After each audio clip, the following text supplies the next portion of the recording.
The presidential election that took place in Senegal on the 24th of March 2024, that was last Sunday, is a strong message to all African countries, especially Cameroon. A very strong message too. And there are some certain people I'm going to congratulate, or institutions that I'm going to congratulate. And first is the Constitutional Council in Senegal. I am congratulating them because they fought for this to happen.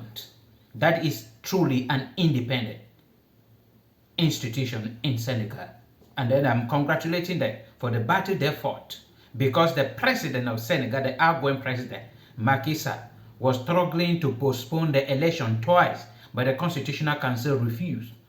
They stood against him and even told him that he has no right to postpone the election, and he was forced to program the election on the 24th of March 2024.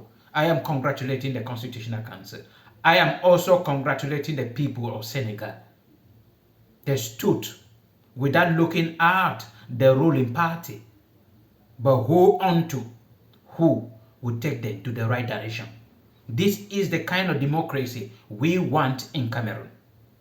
And then I'm also congratulating the outgoing president, President Macky Sall, for willingly declaring, that was July 2023, that he will not run for the upcoming presidential election. I am congratulating him. Why? Because many Africans leaders always struggle when they are in office to change the constitution in their favor so that they can stay in office as long as they wish.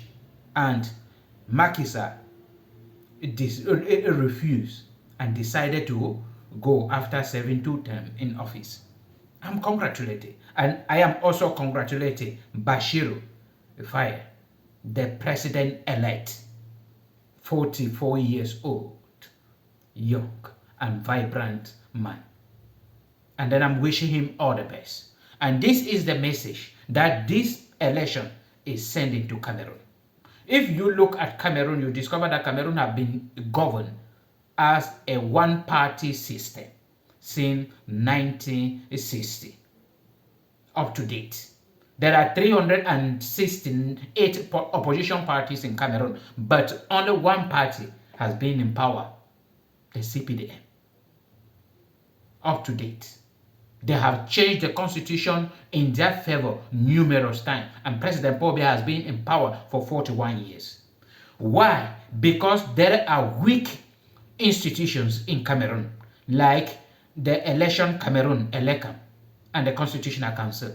These two institutions are responsible for electoral fraud in Cameroon because they are being manipulated by the President Paul Biya. They are not independent institutions, and that is why we cannot have free, fair, and transparent election in Cameroon. That is why nobody can take over from the CPDM.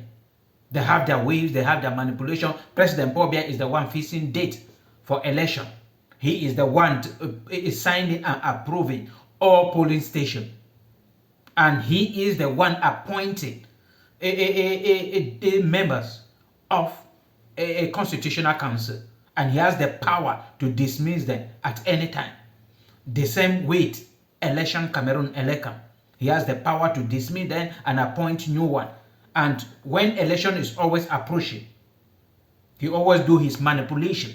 People will be waiting on him to put the date. The Constitutional Council will be waiting for him to put the date. And he will always choose the date that will favor him, the time that will favor him, police station that will favor him.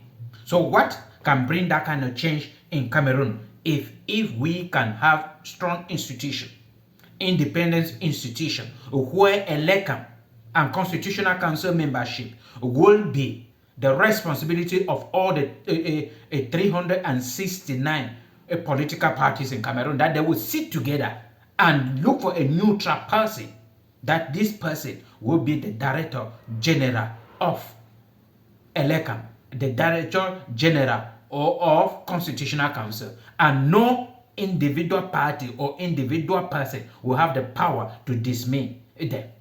We will have the Cameroon that we want. That is all that I have from the presidential election that took place in Senegal. And all I want from you is to drop your own contribution at the comment section. If you are happy with what's happened in Senegal and you believe that it will be it is bringing a very positive change in Africa, drop your comment so that we will encourage other countries and young people to join politics for us to take over. Tomorrow, youth are the leader of tomorrow. And if you don't fight for it, you cannot take it. If you look at this Bassirou Faye, you discover that he was in prison. He left prison and now he is president. In the course of fighting, he was sent to prison. So we have to fight without any fear in our individual country.